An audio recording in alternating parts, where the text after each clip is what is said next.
Shit.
Sirine pertahanan bergema di langit malam Israel. Rudal-rudal dari Iran dan Hezbollah menghujani Israel setelah berhasil menembus pertahanan Iron Dome Israel.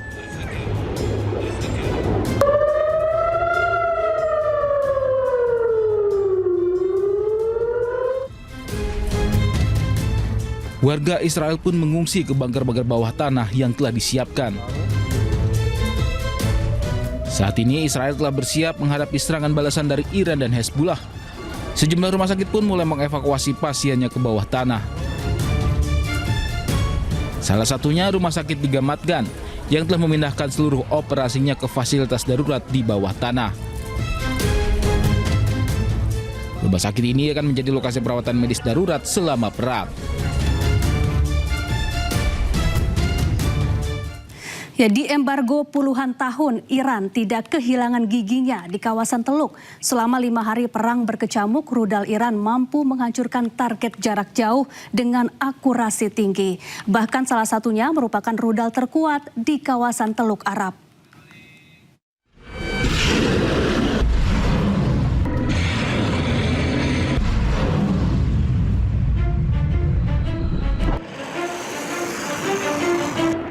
Masuk hari kelima perang antara Iran dengan Amerika dan Israel, saling serang rudal terus terjadi.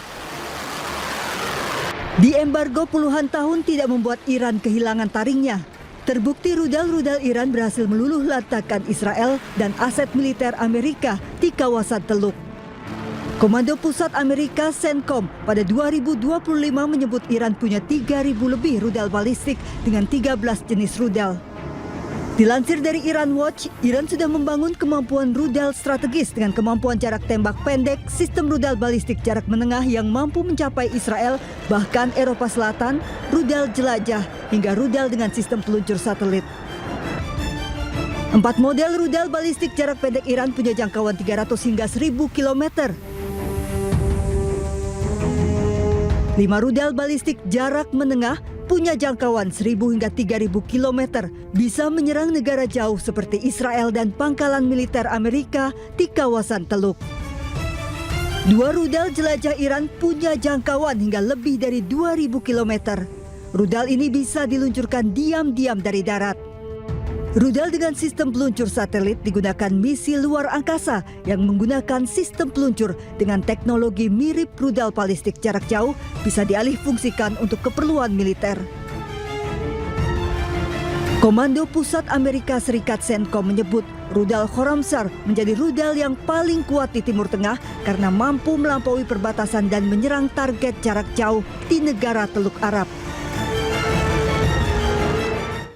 Ya, untuk membahas konflik di Amerika Serikat Israel dengan Iran yang kian memanas dan dampaknya terhadap keamanan serta ekonomi global, kita bergabung bersama pengamat Timur Tengah, ada Ibu Dina Sulaiman. Selamat siang Ibu Dina, apa kabar? Ya, selamat siang Mbak Syafa. Baik, terima kasih. Baik, Bu Dina, ini pemimpin tertinggi Iran telah gugur. Amerika Serikat dan Israel menyebut serangannya akan terus berlangsung sampai beberapa pekan ke depan. Sementara itu Iran menggempur pangkalan militer Amerika Serikat di sejumlah negara Teluk. Bagaimana kemudian Anda melihat potensi konflik ini selanjutnya?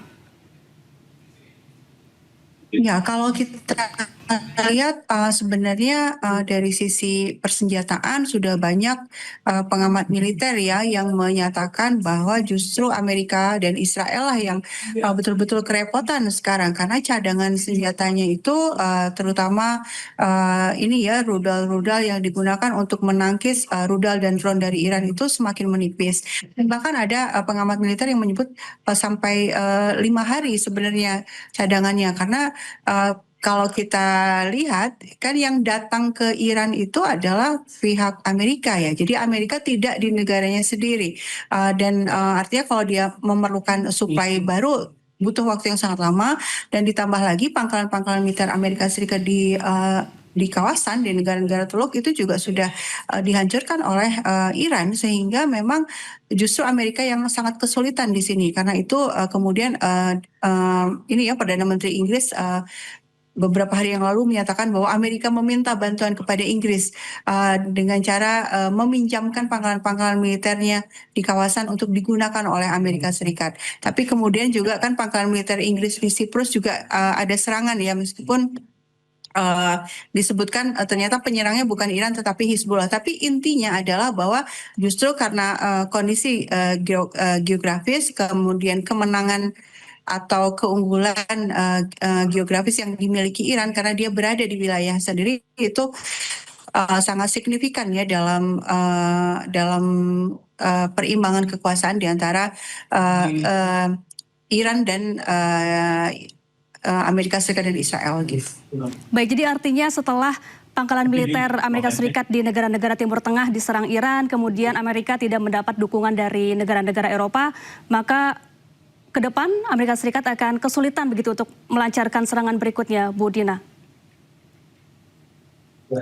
Iya, saya pikir seperti itu sehingga ketika ada pernyataan dari pemerintah Trump bahwa ini perang akan bisa sampai 5 minggu atau 8 minggu, itu sepertinya tidak berbasis pada realitas dan lebih kepada propaganda ya, karena di dalam negeri sendiri itu dari Pentagon sendiri kelihatan sudah berubah nadanya gitu ya, sudah menyatakan bahwa ini perubahan rezim tidak mungkin terjadi.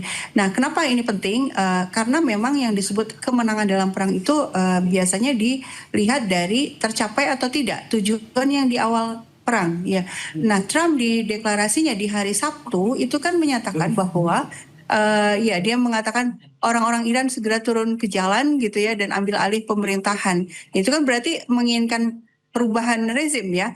Sementara kalau untuk urusan nuklir itu kan sebenarnya sedang negosiasi. Jadi nuklir bukan penyebab dari serangan ini sebenarnya, karena pihak Iran sendiri mau untuk bernegosiasi soal nuklir dan masih berlangsung padahal perundingan itu di Jenewa. Sehingga ketika sudah jelas yang diinginkan oleh Amerika Serikat dan Israel adalah perubahan rezim dan ternyata tidak terjadi meskipun sejak di hari pertama, sejak serangan pertama mereka kan membunuh pemimpin tertinggi Iran ya, Ayatollah Khamenei. Mereka berharap dengan dibunuhnya pemimpin tertinggi, situasi chaos, kemudian terjadi penggulingan rezim. Ternyata itu tidak terjadi. Sehingga dalam situasi seperti ini, kalau Trump berkeras memperpanjang perang, tidak juga mau menghentikan serangan, ya situasi akan sangat berat. Dari sisi cost itu besar sekali.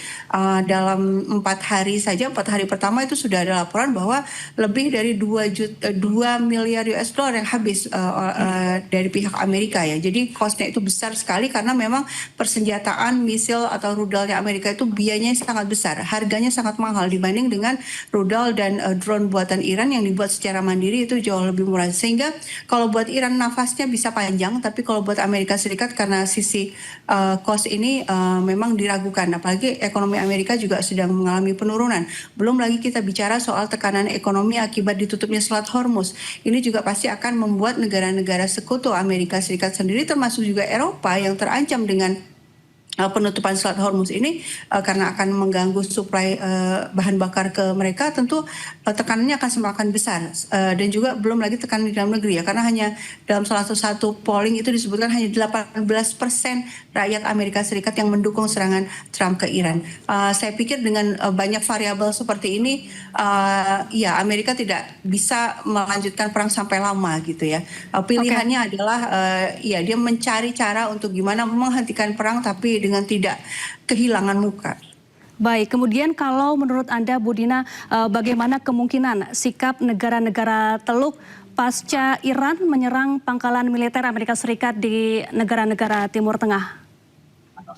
Ya sebenarnya kalau dari dalam negara Teluk sendiri ya itu sudah banyak pengamat dari dalam mereka gitu, belum secara resmi dari pihak pemerintah. Itu sudah sudah concern ya, sudah sangat prihatin dengan situasi ini karena terlihat sekali itu pangkalan militernya Amerika Serikat ternyata justru merugikan mereka. Pangkalan militer itu dibangun di tanah mereka itu dengan tujuan atau dengan janji bahwa pangkalan militer itu akan melindungi keamanan negara-negara Teluk ini. Tapi buktinya justru keberadaan pangkalan militer Amerika Serikat itu karena digunakan untuk menyerang Iran, akhirnya Iran membalas dengan menyerang pangkalan militer itu. Meskipun yang diserang adalah pangkalan militer, tapi persepsi keamanan global itu sudah hancur ya. Jadi negara-negara atau para investor sekarang sudah tidak berani lagi untuk berinvestasi di negara Teluk ini. Padahal negara Teluk ini kan dikenal atau citranya selama ini adalah negara yang aman untuk investasi, aman untuk pariwisata. Turis-turis juga sekarang akan berpikir ulang kalau mau berwisata ke Dubai misalnya. Dan bandara juga sudah ditutup sehingga berat buat mereka untuk melanjutkan perang ini karena mereka tahu ini bukan perangnya mereka. Ini perangnya Israel gitu ya. Jadi mereka tuh tidak ada keuntungan sama sekali di sini, bahkan rugi di sini, sehingga saya pikir mereka juga melakukan back channel diplomasi ya, diplomasi tertutup, berusaha menekan Amerika untuk menghentikan serangan dan juga berusaha mencari cara juga ke Iran gitu ya untuk misalnya menahan serangan. Intinya mereka melakukan upaya-upaya ya supaya tidak berlangsung lebih lama lagi. Baik, kemudian Bu Dina, upaya apa yang sebaiknya dilakukan untuk meredam ketegangan antara AS Israel dengan Iran ini? Kemudian pihak-pihak mana saja yang semestinya turun tangan untuk menjadi mediator dalam konflik ini? Ya, ketika sudah terjadi seperti ini tentu memang sulit untuk berbicara soal mediasi ya. Kenapa? Karena ini Amerika Serikat dan Israel ini sudah melanggar garis merahnya Iran ya. Artinya ini sudah nggak main-main lagi. Pemimpin tertingginya loh yang dibunuh gitu. Jadi buat Iran ini sepertinya tidak ada kata mundur lagi. Dia akan berusaha semaksimal mungkin untuk menimpakan pembalasan ya kepada Amerika Serikat dan Israel. Dan ditambah lagi Iran juga punya sekutu yang kuat ya, yang mampu melakukan serangan dengan masif, yaitu Hizbullah. Dan kita tahu juga ada di Yaman, Ansarullah Yaman juga sudah menyatakan akan membantu, dan Ansarullah Yaman ini bahkan juga punya posisi yang unggul juga dari sisi bahwa dia mampu menutup Laut Merah. Nah ini kan juga akan semakin mengganggu suplai logistik dunia. Belum lagi kita bicara soal milisi-milisi di Irak. Ya, milisi-milisi di Irak ini punya kemampuan untuk menyerang pangkalan militer Amerika Serikat di Irak dan punya kemampuan untuk mengirimkan drone tempur ke arah Israel. Nah, dengan situasi seperti ini, sulit berpikir untuk memikirkan bahwa Iran mau untuk duduk di meja perundingan karena Iran sekarang sedang di atas angin. Nah, kemungkinannya seperti apa? Satu-satunya pilihan sebenarnya saya pikir ya, Iran mau menghentikan serangan adalah kalau dari Amerika Serikat sendiri menyatakan berhenti untuk menyerang gitu ya. Artinya kan Iran itu kan bertahan ya, bertahan karena dia diserang, dia membalas. Berarti ketika alasannya sudah tidak ada lagi, jadi ketika Amerika Serikat dan Israel menghentikan serangan, ya Iran akan menghentikan serangan. Sekarang berarti kan bolanya ada di Amerika ya. Amerika masih terus mau melanjutkan kesalahan ini dengan resiko yang seperti sekarang, keuangannya atau APBN-nya berdarah-darah seperti sekarang karena banyak sekali ya biaya yang harus dia habiskan, atau iya, mengambil jalan yang realistis, ya, pilihan-pilihan yang rasional, yaitu berhenti untuk perang. Dan apalagi perang ini juga sebenarnya bukan buat kepentingan Amerika ya. Kembali Amerika menyerang ini sebenarnya adalah demi Israel, bukan demi Amerika Serikat sendiri. Baik. Lalu apakah PBB masih memiliki peran yang signifikan? Lalu bagaimana dengan BOP dan bagaimana pula dengan posisi kekuatan global lain seperti China dan Rusia dalam konflik ini? Dari sisi PBB saya pikir ini ya memang sudah ada upaya untuk sidang Dewan Keamanan, tapi kan masalahnya di Dewan Keamanan itu ada Amerika Serikat sendiri ya.